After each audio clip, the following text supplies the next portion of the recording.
Occupational English Test. This test has 3 parts. In each part, you'll hear a number of different extracts. At the start of each extract, you'll hear this sound. You'll have time to read the questions before you hear each extract, and you'll hear each extract once only. Complete your answers as you listen. At the end of the test, you'll have 2 minutes to check your answers. Part A. In this part of the test, you'll hear 2 different extracts. In each extract, a health professional is talking to a patient. For questions 1 to 24, complete the notes with information you hear. Now look at the notes for extract 1.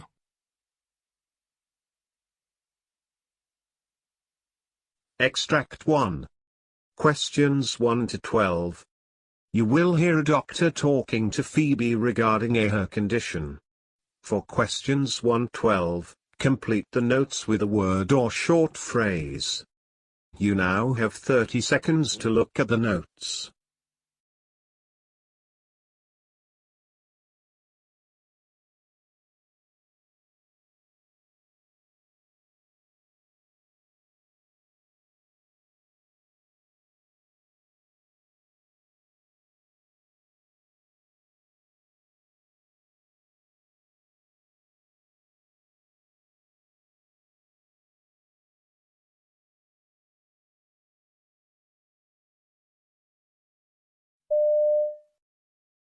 I'm now coming to find out whether you think I should pursue it or not. If you've got a lump and you don't know what's causing it, whether it's in the breast or whether it's wherever it is, it needs to be examined properly. And the appropriate, my opinion would be to have it removed. Would you? I think so. You don't think I should have another test? Well, look, something? you could have a nuclear bone scan and maybe a ultrasound and guided biopsy, but really if there's a lump there in the thyroid gland and it looks like there is a lump there, it should be removed by an appropriate specialist. I suppose the other thing that one of my hobbies is singing. I sing in a choir, and I'm worried that having this operation might affect my voice box. Is that the thyroid's a different anatomical area to the larynx, so I think it wouldn't affect your singing capabilities. Might even improve it. Oh well, now you're talking. So, what would you recommend I did from here on? Well, you can either go back to see the specialist who saw you originally, who recommended the surgery, either the public or the private sector. I don't really mind where you have it done. Or I can send you off to, I've got a very good conservative thyroid specialist who will examine you and give you a unbiased opinion. He's not the sort of surgeon who will operate just for the sake of operating. He'll give you an unbiased opinion. And it might be a good idea to do that. I think I'd like a different opinion. Well, I think, and it would be appropriate. This particular specialist, he operates at the Royal Melbourne, and he's a thyroid surgeon, if you like. All he does is thyroids, but he's very good. So I can give you a referral to him if you like. All right. Am I likely to have to wait a long time? I can give him a ring. I know him fairly well. He can see you probably the next week or two, and then as a consultation, and then if you need any surgery or whatever, he'll take it from there. But no, you wouldn't have to wait very long. How long would it take me to recover from the surgery? Would I have to take time off work? Well, if it depends what he does. If it's just an excisional biopsy, it'd be a day surgery job. And what sort of work do you do? I'm an academic. Right. So look, it depends on what your duties are at the time, but you wouldn't need to have much time off work for a simple excisional biopsy from a thyroid, couple of days. That's all. Would there be any scarring? Yes. Well, any cutting of the skin does cause scarring, but I think most surgeons nowadays are well aware of the possibility of scarring occurring, so they're very careful with their surgical technique. So I'm sure there will be a scar, but he'll minimise it. But you'll have to talk to him about that. But I'm sure that as far as, any operation, when I tell anybody, any patient who's having any surgical procedure has got risks. The general anaesthesia's got risks, and there's a morbidity and mortality rate with any operation. So, but that's why if you see a surgeon, he'll explain to you all the possible adverse effects. Medical legally, they have to do that nowadays. Advise patients You don't want to be sued. Don't want to be, no. Well, the surgeons don't want to be sued. They pay a lot of medical indemnity insurance, so they'll certainly make sure that you are well aware of the risks. Of the risks.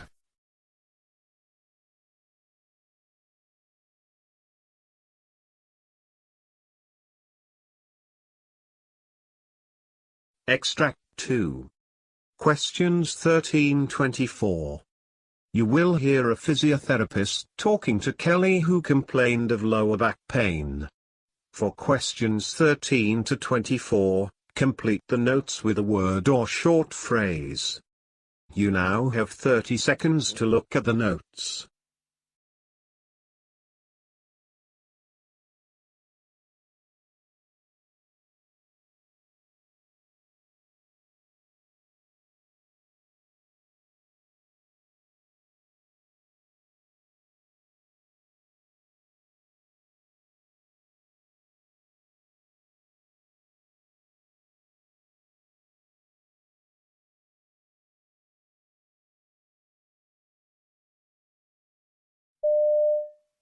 So with regards to your running, has anything changed in the last few weeks that might have sort of predisposed you to this getting worse? So what I'm getting at is, have you changed the intensity of your training? Have you changed your footwear, perhaps? Actually, yeah, I got a new pair of runners, but they're the same as my old runners. But yeah, they're a bit more stiff, I guess. Maybe that's made a bit of difference. And yeah, the circuit that I'm doing along the cycle track, that's new. And there's a couple of hills. I don't know if that would make it any worse. It certainly would. So this would all be, you've changed your shoes and changed your routine in the last 2 weeks? Yeah. Okay, cool. Okay, there's definitely some predisposing factors there, I think. Well, what we might do is I think we probably need to start having a bit of a look at some things here, I think. My gut instinct at this point is that it's sounding very much like a tight gluteal, that you're probably having some difficulty releasing, and it's probably due to a couple of factors. The first one being your change in your running routine. Yep. Probably have a lot to do with that, especially if you're running more hills and with a bit of intensity to it as well. And secondly, probably due to the change in footwear. Because if the shoes are quite a bit more, if they're a new pair of shoes, it sounds like your other ones were quite sloppy and floppy. Yeah, and, that's true. Yeah, so that sudden change in biomechanics by putting on a really good pair of footwear will certainly be a bit of a shock to the system, and it might just cause a bit of a chain reaction up the leg and a bit of tightening as a result of that, simply because the leg is being restricted a bit more in how it's able to move. Okay. Because you can imagine that a good new pair of shoes is going to hold your foot in a much more stable position compared to a really old sloppy pair of shoes. Yeah. Okay. So there's definitely a couple of trigger factors there that might lead me to think that this is what's caused this problem. So probably what I'd like to do today is we'll probably start by having a bit of a look at your posture. Then we'll have a look at you walking, maybe have a bit of a jog, okay, and see what's going on down there. And then probably what I'd like to do is have a bit of a feel through the area to see if we can find any specific tightnesses, okay? Then we might go through a few muscle length tests to see whether or not we can find anything specifically like a muscle that's shortened up in response to what's going on here. And certainly if you're feeling tight through the front of your hip, you know, that might indicate that something's a bit shorter than the other side. Okay. We'll do a few strength tests as well just to make sure that there's nothing lacking there that's also predisposing you to this problem. And then we'll get on to some exercises. Great, okay. Beautiful. All right, so let's get going with that.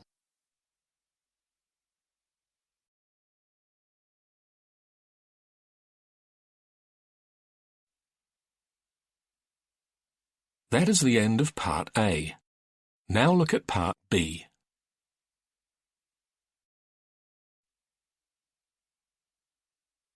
Part B. In this part of the test, you'll hear 6 different extracts. In each extract, you'll hear people talking in a different healthcare setting. For questions 25 to 30, choose the answer A, B, or C, which fits best according to what you hear. You'll have time to read each question before you listen. Complete your answers as you listen. Now look at question 25. Now read the question.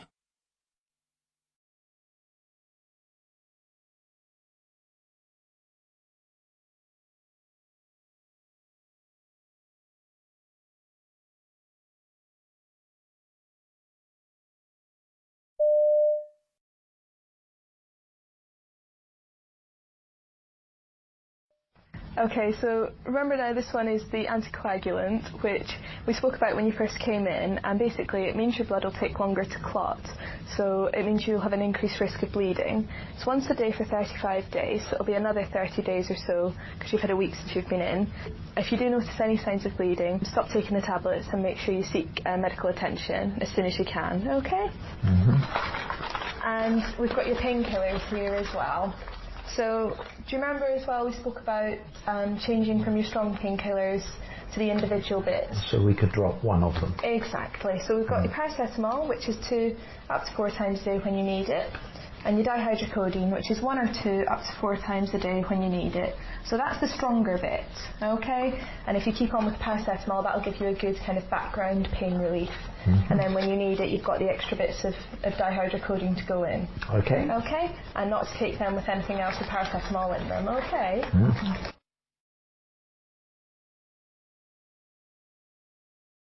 Question 26.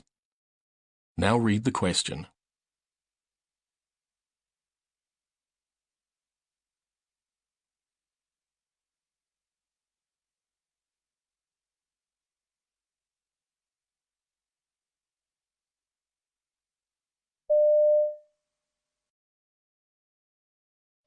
Hello, I'm Donna Casey. I'm the nurse manager of the intensive care unit, and I like to round with all my families, introduce myself, and make sure that we're taking very good care of Mr. Gervais as well as yourselves.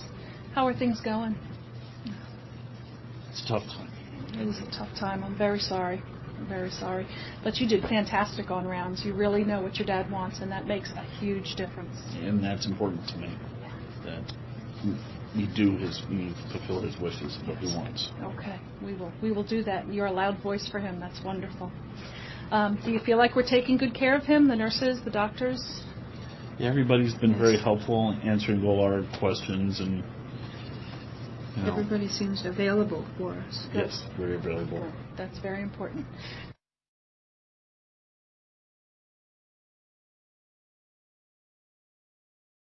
Question 27.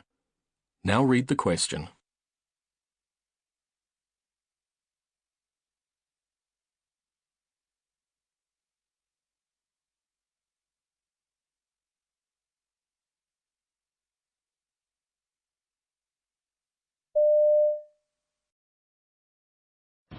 Donna, what kind of comments do you have about DNR status? That's wonderful that you are aware of what his wishes are. We have so many patients whose families just don't know, so that's really a blessing for him. It's great if you could bring in a copy of his advance directive. We will put that on the chart. Lots of people say they would never want to be on machines, but given the option of, maybe there's a reversible process, would he want to be on the machines for just a short period of time so that we could see if we could get him better and through this? And then if it doesn't look like it's going to be reversible, we can look at, again, making sure that we honor his wishes and not leave him on machines if it doesn't look like he's going to get better. Yeah, and we know. We can produce that documentation, and it's only the 2 of us, so there's no other families or family members you'll have to deal with.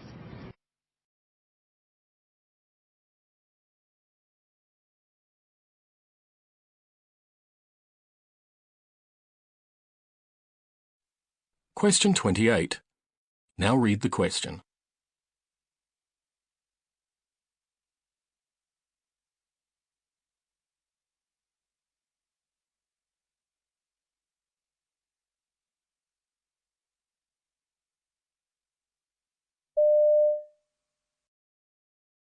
I'm Laura, the occupational therapist. Oh, nice to meet you. I'm Laura. I've fallen once or twice recently. I know your most recent fall resulted in a hip fracture. That's correct. So you had a hip replacement? Yes. And then you went to rehab, and now you're back at home. Right. So this is where I come in. I am going to see how you're managing at home with your daily activities. Maybe there's some recommendations I can make in terms of strategies or techniques or equipment to help make you safer at home. The main things we're going to look at is how you're managing in the bathroom. So getting on and off the toilet and getting in and out of the shower, and we're going to make sure that's safe for you.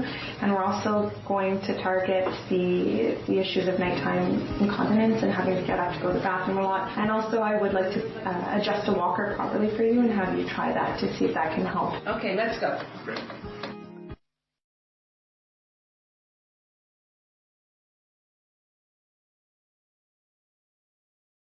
Question 29. Now read the question.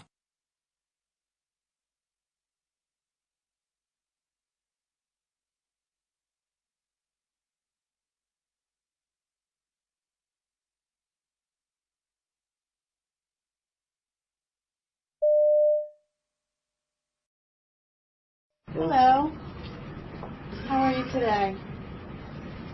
My name is Jo. I'm one of the nurse practitioners, and I work with the Pain and Palliative Care Service.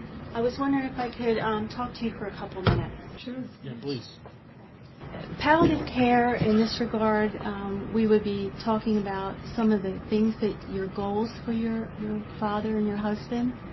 And so I just would like to know what you're hoping for.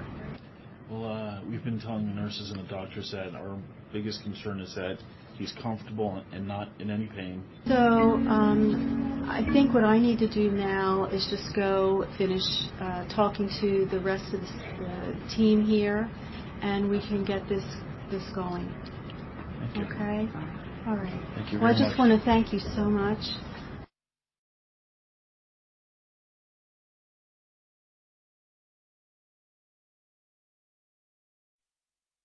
Question 30. Now read the question.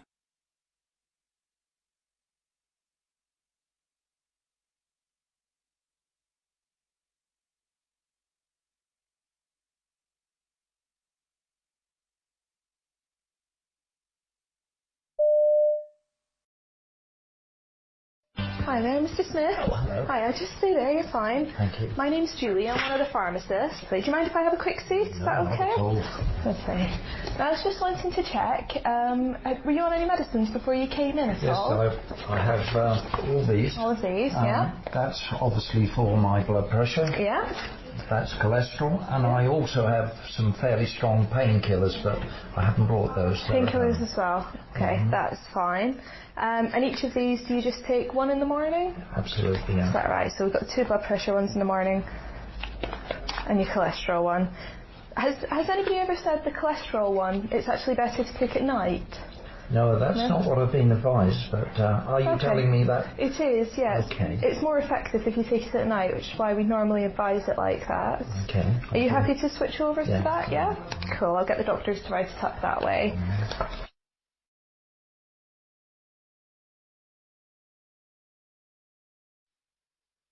That is the end of Part B. Now look at Part C.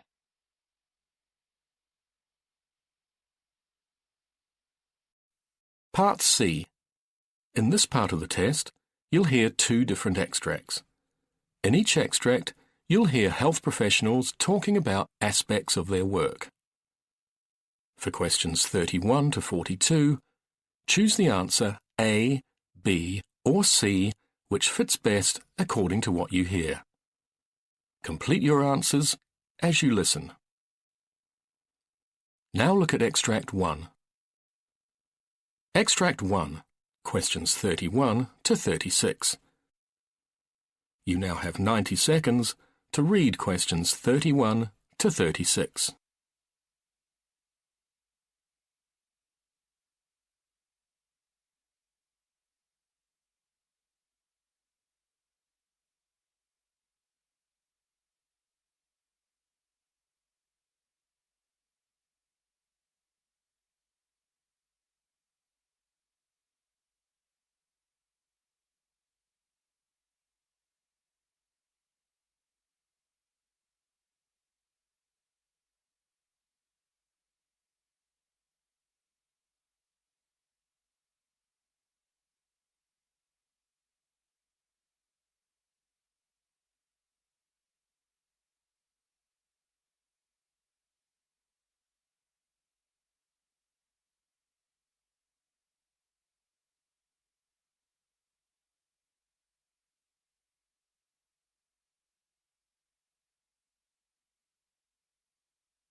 Well, hello once again. This is David Getoff, board-certified clinical nutritionist and vice president of the Price-Pottinger Nutrition Foundation. Today's audio segment is in regards to the Journal of the American Heart Association entitled Dietary Fats and Cardiovascular Disease, a Presidential Advisory from the American Heart Association. One of the things that it says in this article has to do with the fact that saturated fats, such as coconut oil, increase LDL in the body and therefore increase the risk of cardiovascular disease. And this little snippet was picked up all over the place. So USA Today and a whole bunch of other media outlets. However, number one, if you talk to any, which I have in the past, older cardiologists, they will tell you that when they started to practice, they didn't see much of any heart disease. And that's because when they started to practice, we had not yet demonized saturated fats, and we had not yet told everybody that you needed to go to polyunsaturated fats and low-fat diets. So in other words, we were eating more closely to the way we had been eating for thousands of years. If you take a look at old cookbooks, for example, of the mid and late 1800s, which are available, you will see that they're using lard, they're using butter, and that was when we did not have our rates of heart disease. And just for those people that go, well, yeah, but we only lived to be an average of 40 years old back then, that is actually not true. That is using statistical analysis to basically lie to the public. Actually, it's using the word average to lie to the public. We knew so little back then, so we had massively more people dying of preventable diseases that had nothing to do with diet. We also had a much, much higher infant mortality rate. Although even today, the United States is 39th in infant mortality because we do things so wrong compared to the rest of the world. But basically, if you take a look at the right charts, you'll realize that we do not live a lot longer today. You will see lots and lots of tombstones of people that lived to be 80 years old, 85 years old, 90 years old. It's very similar to the amount of today. So this is not because we didn't live as long back then that they didn't see a lot of heart disease. It's because of diet and lifestyle. So we used to eat butter. The cows used to be grazing on grass, and therefore the fats in the butter were high in omega-3s, which are anti-inflammatory fats. We were eating lard back then, and the lard was from pigs that were out there grazing, and so we had, again, healthier ratios of fats. But basically, the idea is that we had way, way, way less heart disease 100 years ago than we have today, and the biggest difference is the animals were eating more correctly than they are today, and so those fats were healthier back then. So now today, because of invalid, incorrect research, we have been pushed into the idea that fats are bad for us because, for example, they raise cholesterol. Now, it's interesting that we have looked at that, and we have sometimes realized that we were wrong. It's just that when we realize we're wrong, sometimes it never gets out to the public because they're pushing an agenda. Simply show you the research that they want to show you, even if it was done very poorly. So what are the really facts here that we need to understand? Number one, coconut oil was used and has been used and is still used in tropical climates for thousands of years and was never part of a reason to cause heart disease. So it is true that when you eat saturated fats, let's say butter, coconut oil, that in many of the studies it has shown that it raises LDL. So don't we have to worry about that because raising LDL automatically increases heart disease? No, that is not a fact. That is a misrepresentation. Because if you remember, they're called lipoproteins, not fats. But in any event, the most indicative cholesterol of looking at to determine heart disease rate is only HDL. Higher HDL is protective. And what happens when you eat more saturated fats? The HDL goes up. As a matter of fact, it is one of the only things, as far as fats, that when you eat, increases your good cholesterol. So if the LDL goes up a little, it doesn't matter because the protective one went up. And so when they say that the saturated fats raise LDL, and so your risk of heart disease is going up, no, they raise LDL, okay, accepted, and they raise HDL, and they don't increase your risk. As a matter of fact, they may lower your risk.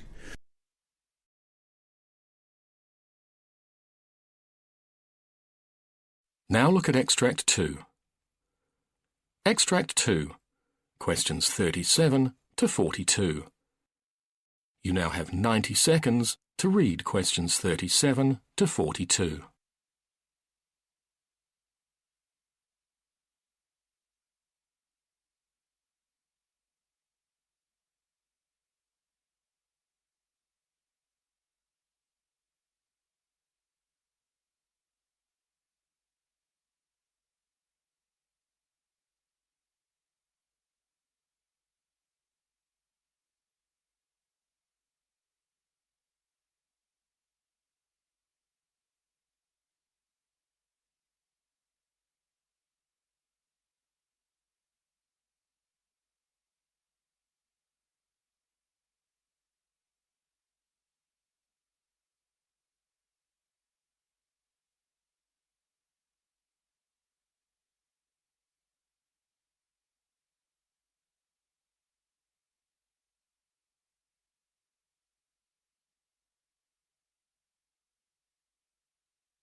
Dr. Ann Rion, thank you so much for joining us here on Health Connection. A real pleasure to have you. Our topic is, what is a podiatrist?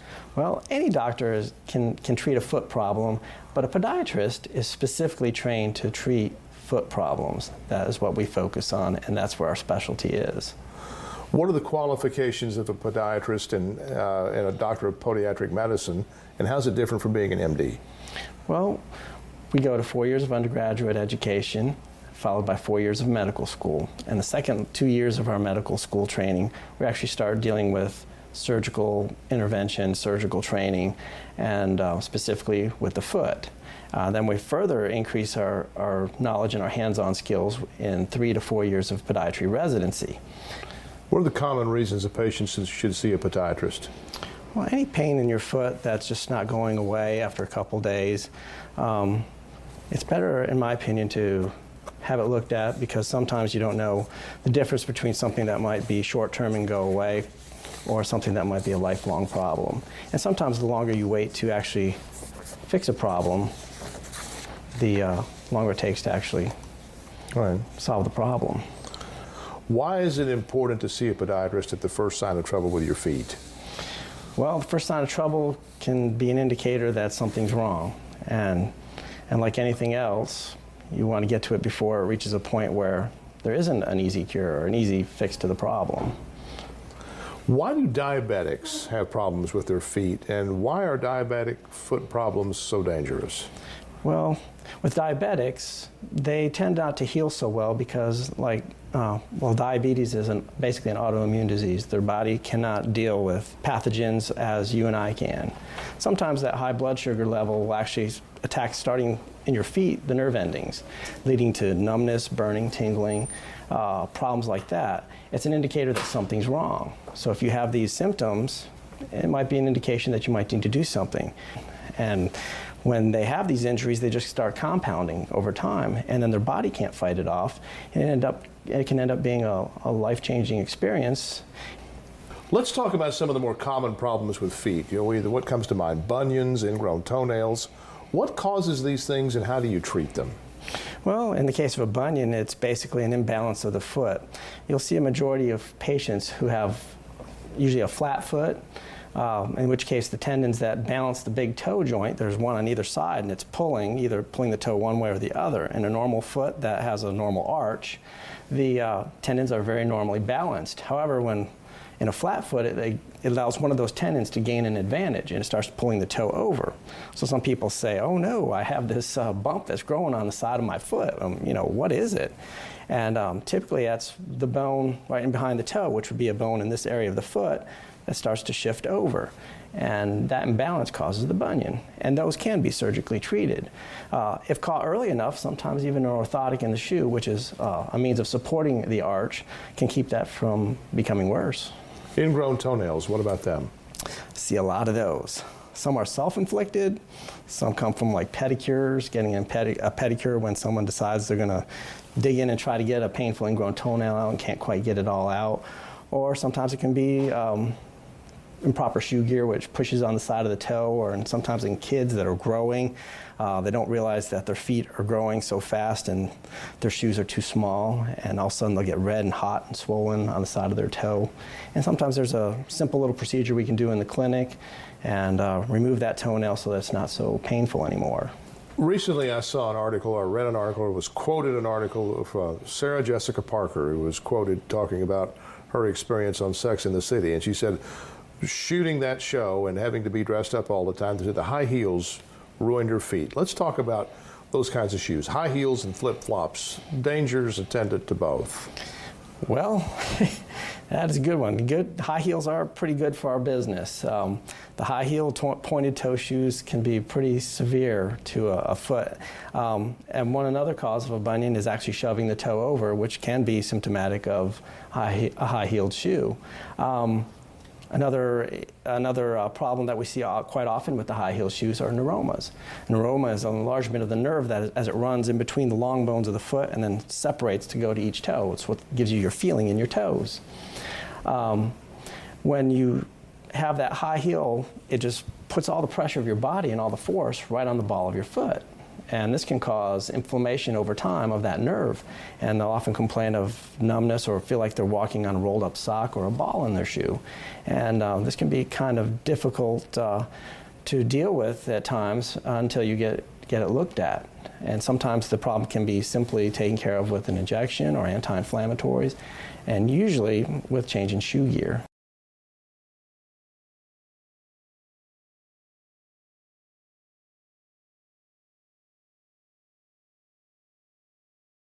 That is the end of Part C. You now have 2 minutes to check your answers.